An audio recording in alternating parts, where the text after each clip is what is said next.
할렐루야. 오늘은 12월 10일 화요일입니다.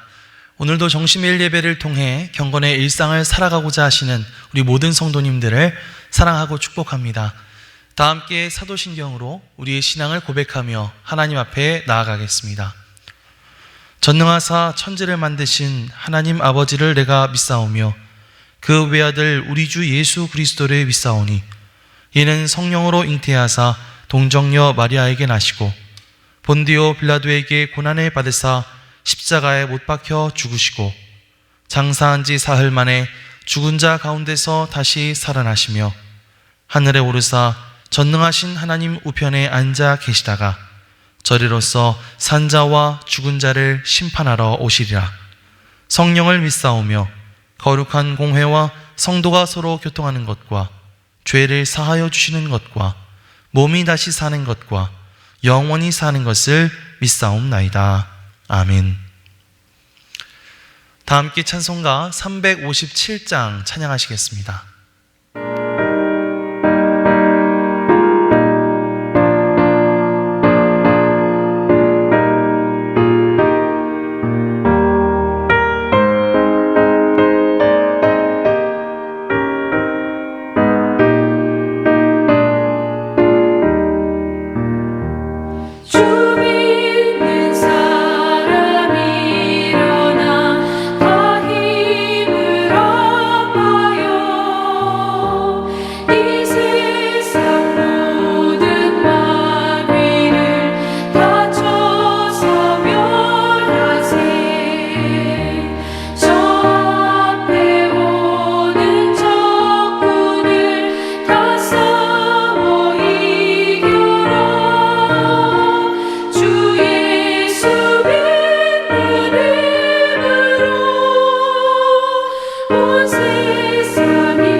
오늘 하나님께서 우리에게 주시는 말씀은 요한계시록 13장 1절로 10절까지의 말씀입니다. 제가 봉독하겠습니다. 내가 보니 바다에서 한 짐승이 나오는데 뿔이 10이요 머리가 7이라. 그 뿔에는 10 왕관이 있고 그 머리들에는 신성 모독하는 이름들이 있더라. 내가 본 짐승은 표범과 비슷하고 그 발은 곰의 발 같고 그 입은 사자의 입 같은데 용이 자기의 능력과 보좌와 큰 권세를 그에게 주었더라. 그의 머리 하나가 상하여 죽게 된 것 같더니 그 죽게 되었던 상처가 나음에 온 땅이 놀랍게 여겨 짐승을 따르고 용이 짐승에게 권세를 주므로 용에게 경배하며 짐승에게 경배하여 이르되 누가 이 짐승과 같으냐 누가 능히 이와 더불어 싸우리요 하더라. 또 짐승이 과장되고 신성 모독을 말하는 입을 받고 또 42달 동안 일할 권세를 받으니라. 짐승이 입을 벌려 하나님을 향하여 비방하되 그의 이름과 그의 장막 곧 하늘에 사는 자들을 비방하더라. 또 권세를 받아 성도들과 싸워 이기게 되고 각 족속과 백성과 방언과 나라를 다스리는 권세를 받으니 죽임을 당한 어린 양의 생명책에 창세 이후로 이름이 기록되지 못하고 이 땅에 사는 자들은 다 그 짐승에게 경배하리라. 누구든지 귀가 있거든 들을지어다. 사로잡힐 자는 사로잡혀 갈 것이요 칼에 죽을 자는 마땅히 칼에 죽을 것이니 성도들의 인내와 믿음이 여기 있느니라. 이는 하나님의 말씀입니다. 아멘. 할렐루야. 오늘도 말씀을 듣는 여러분의 심령 가운데 성령님의 감동하심이 함께하여 주시기를 주님의 이름으로 간절히 축원합니다.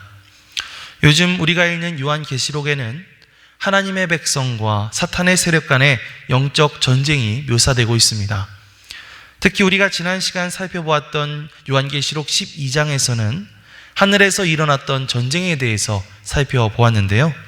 붉은 용, 즉 사탄이 하늘의 별들을 끌어내리고 여자의 아이를 삼키려 했죠. 하지만 하나님께서는 그 아이를 보호하시고 용을 하늘에서 쫓아내셨습니다. 용은 분노하며 땅으로 내려와 하나님의 백성을 핍박하기 시작합니다. 자, 그렇다면 그 용은 땅에서 어떻게 활동했을까요? 오늘 우리가 읽은 요한계시록 13장에서는 사탄이 땅과 바다에서 두 짐승을 일으켜 그 악한 세력을 확장하는 장면을 보여주고 있습니다. 특히 오늘 우리가 읽은 본문은 그 중에 첫 번째 짐승, 바다에서 올라온 짐승의 이야기를 통해서 사탄이 이 세상 권세를 통해 하나님의 백성을 어떻게 핍박하고 또한 유혹하는지를 보여주고 있는데요. 하지만 이 말씀은 단지 두려움을 주기 위한 것이 아니라 고난 속에서도 끝까지 믿음을 지키며 인내하라는 강력한 메시지를 우리에게 전하고 있습니다. 함께 차근차근 살펴보기 원하는데요. 먼저 1절과 2절 말씀을 함께 보겠습니다. 내가 보니 바다에서 한 짐승이 나오는데 뿔이 10이요 머리가 7이라. 그 뿔에는 10 왕관이 있고 그 머리들에는 신성 모독하는 이름들이 있더라. 내가 본 짐승은 표범과 비슷하고 그 발은 곰의 발 같고 그 입은 사자의 입 같은데 용이 자기의 능력과 보좌와 큰 권세를 그에게 주었더라. 아멘. 자, 지금 사도 요한이 환상 가운데 거친 바다를 바라보고 있습니다. 성경에서 바다는 혼돈과 악의 근원으로 자주 묘사되는 장소인데요. 그런데 그 바다에서 끔찍한 모습의 짐승이 올라옵니다. 10뿔과 7개의 머리를 가진 이 짐승은 뿔마다 왕관을 쓰고 있고 머리들마다 신성 모독하는 이름이 적혀 있었다라고 말하고 있죠. 요한이 본 이 짐승은 표범과 같지만 발은 또 곰의 발 같고 입은 또 사자의 입처럼 무섭고 강력해 보입니다. 사실 이 모습 그 자체만으로도 충분히 위압적인데 중요한 것은 용, 즉 사탄이 이 짐승에게 자기의 권세와 보좌를 주었다라고 하는 데 있죠. 이 짐승은 단순한 생물을 가리키는 것이 아닙니다. 이 짐승은 세속 권력과 악한 유혹을 상징하는 것이죠. 이 짐승이 사도 요한 당시에는 아마 로마 제국과 같은 그런 강력한 세상의 권세를 뜻했을 것입니다. 그러나 오늘날에도 이 짐승은 여전히 활동하고 있습니다.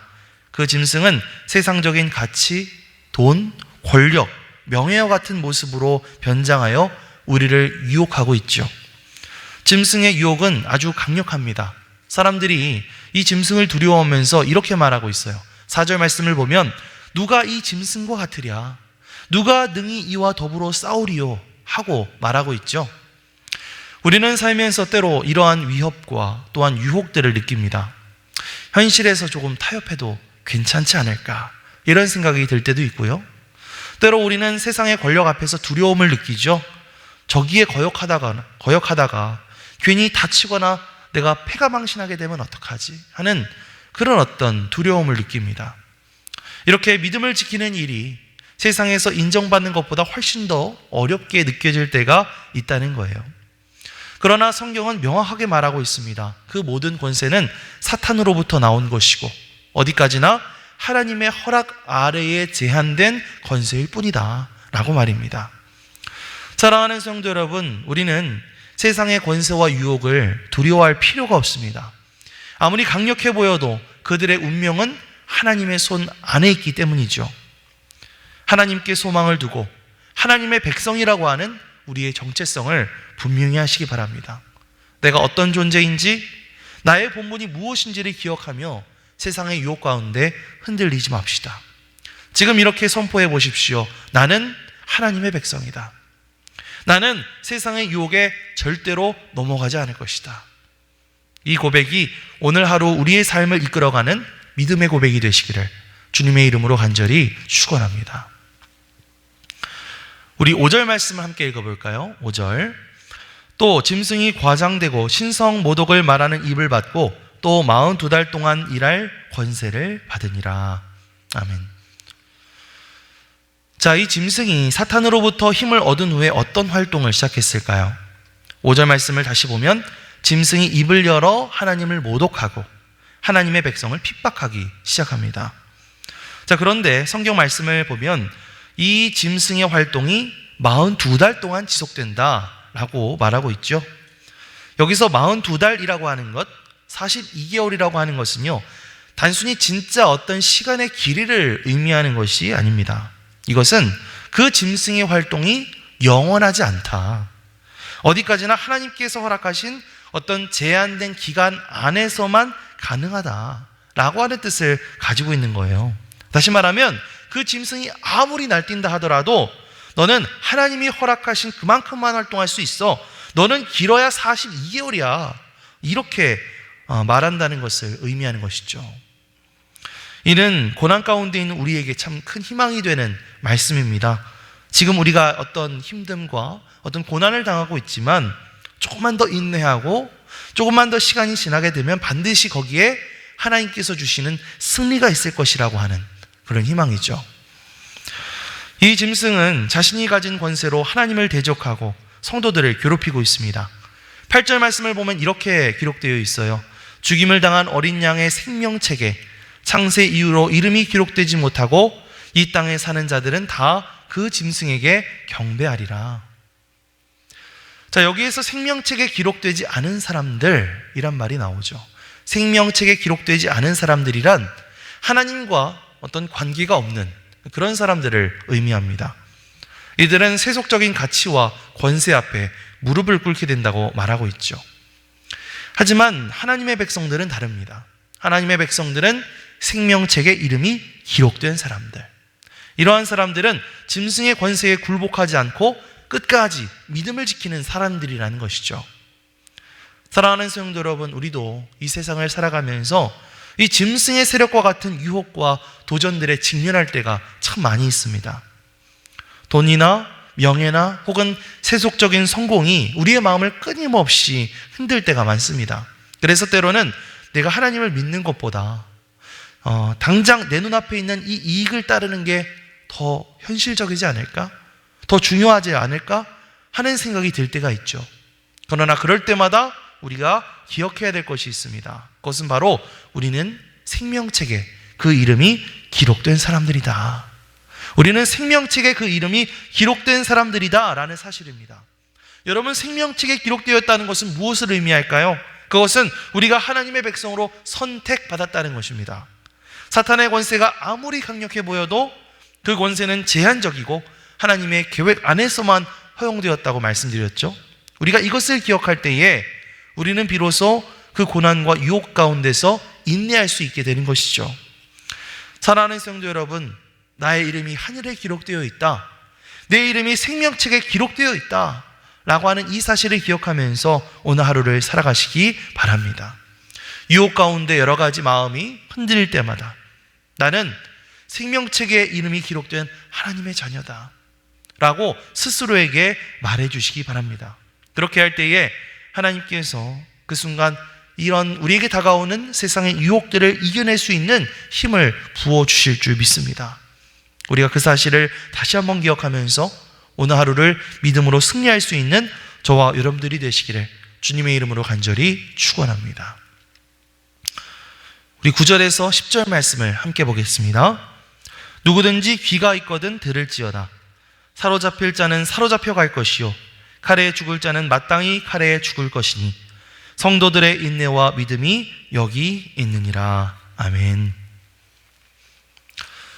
성도 여러분, 오늘 본문은 이렇게 말하죠. 먼저 귀 있는 자는 들으라, 귀 있는 자는 들으라, 이렇게 말하고 있습니다.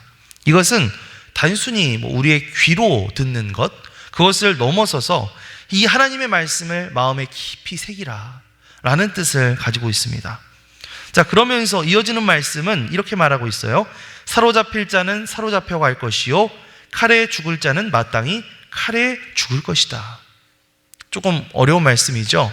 이 말씀을 이해하기 위해서 당시 초대교회의 상황을 좀 떠올려 볼 필요가 있습니다. 당시 초대교회 성도들은 로마 제국의 잔혹한 박해 속에서 신앙을 지키기 위해 정말 목숨을 걸어야 했는데요. 많은 사람들이 사로잡혀 가서 감옥에 갇히게 되고 또 어떤 사람들은 칼에 죽임을 당하면서 순교의 길을 걸어야만 했습니다.